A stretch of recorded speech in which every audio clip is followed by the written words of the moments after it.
When we're talking about the Memphis Grizzlies, and they were a team you guys mentioned before for checking in on the Kevin Durant sweepstakes, but ultimately with him staying in Brooklyn, it's not a path for them now. I was saying at the time, they had 5 first round picks they could have moved, one of which was Golden State's in 2 years, and a young one in Zaire Williams, who reminds me a lot of Brandon Ingram.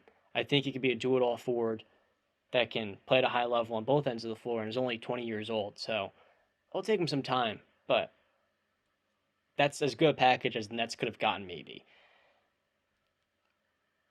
Now, with the Grizzlies, their second best player in Jaren Jackson, second best, he underwent foot surgery, and he's going to miss the start of the season. And overall, Jaren last year, he stayed healthy, which was a positive, but he didn't take the leap the team needed out of him offensively to really hit that next level. So with him being out to start the season, you lose some key bench pieces in D'Anthony Melton and Kyle Anderson, who played some nice roles for them here and there. How can Memphis in a Western Conference that has Luka, Steph Curry, Nikola Jokic, and even Paul George and Kawhi Leonard separate themselves from the rest of the pack? Because right now, I don't see it. I'm with you there. I see regression coming. They had a magical year. I mean, they won 56 games. But when you look at the Western Conference, you threw out names like Luca, and I'll even add it, Jokic. They'll be better with Jamal Murray coming back healthy. Minnesota will be better. The Clippers will be better. The Pelicans will be better. It's inevitable. I think Memphis ends up regressing this coming year. Not saying they'll be a poor team. There's plenty of things to be optimistic about, and their future is bright as hell. It is shining. But this upcoming season, I don't see a title contender here. Really don't. Pushing it? I'll say this. I mean, listen, the West is back this year, barring any, obviously, injuries. You got Golden State, Phoenix, Denver, Clippers, Dallas, Minnesota, and New Orleans are rising teams. The number one seed that won 65 games. Did you mention the Suns? I did. Yeah, they were like the second team I mentioned. Whenever you list teams, I always forget the first or second. I'm not exactly And sure then why. I finally, didn't mention the Suns, so that's probably why you get yeah, it. I didn't even mention the Lakers. yeah, and then I was just about to say, and then we'll see what the Lakers do, right? For me, Memphis, I mean, they had a Cinderella story last year. We've seen it a lot where a team is really good one year and then they regress. They're obviously we're going to regress. I don't even see. I mean, let's see. Look, Phoenix, Golden State, Denver, Clippers, Dallas. I mean, they'll probably be maybe six is their highest peak.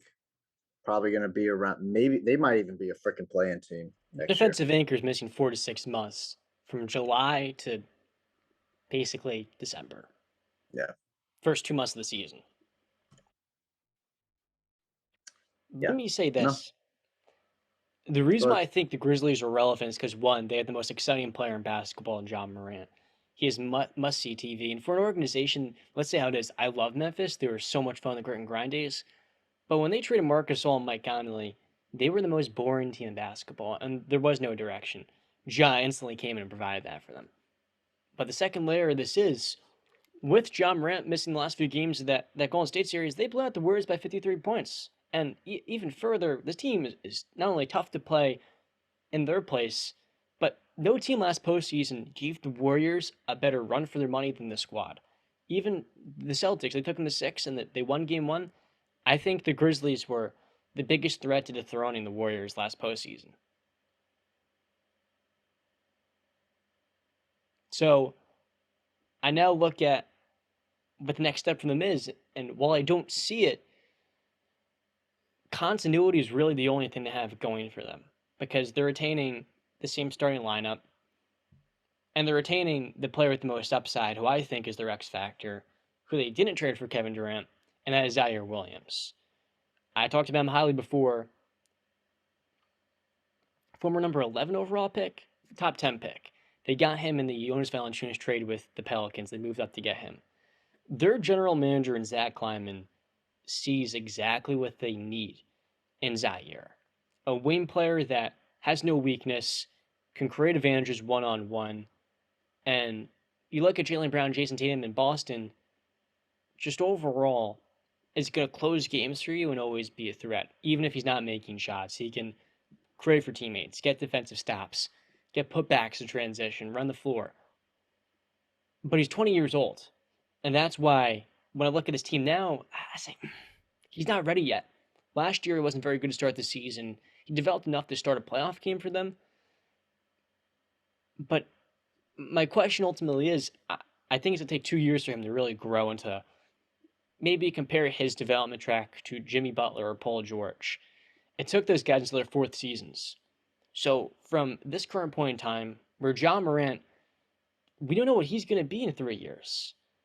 People will deny it because of how much fun he is, but these injuries with a guard like him that he plays aggressive, his downhill style at times can be reckless.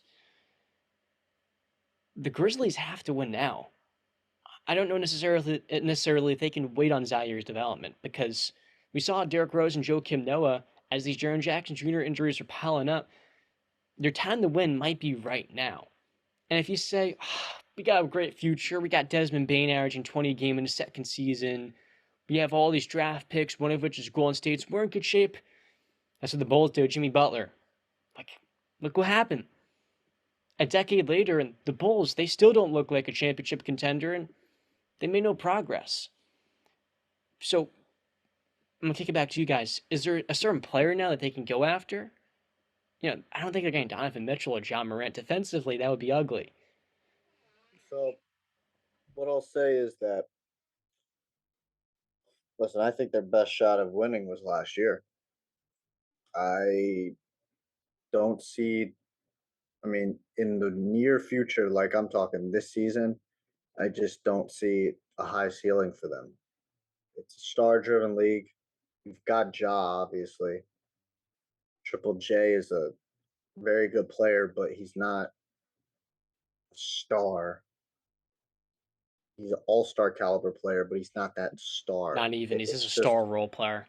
yeah. And then you got some really good, other good players like you mentioned, Bain, Brooks. Uh, we'll see if Zaire uh takes the necessary steps forward. But again, it's just a bunch of good, solid players. Ja can't do it alone. And again, people will probably laugh at me and be like, "Well, Brandon, did you not see the record last year with Ja? It was incredible. You think they're going to do it again? You think they can replicate that? There's film out on them now without Ja. Teams are going to be looking at that. They're going to be studying it. See, the West was not stacked like it is this season. People don't real. Jamal Murray was out. Kawhi Leonard was out. The Lakers were filled with injuries. Klay Thompson didn't play half the season, basically. I can keep going. Like, you're, it's going to be different this year. And I think Memphis is going to get a real kick in the ass. I think, did they play opening night, right? Against the Warriors. Or no, They that's play on Christmas Day. Sorry, Christmas. that's Yeah. Christmas Day they do. So, what's their first game? Against the Knicks. Okay, Knicks on second October 19th, Wednesday against the Knicks. I'm so ESP pumped for that. on ESPN in Memphis though. Uh, so that obviously they'll start up, but I think they're gonna realize that this is a whole different animal. This West, like this is the real Western Conference that we've known and grown accustomed to over the past, I don't know, 20 years maybe.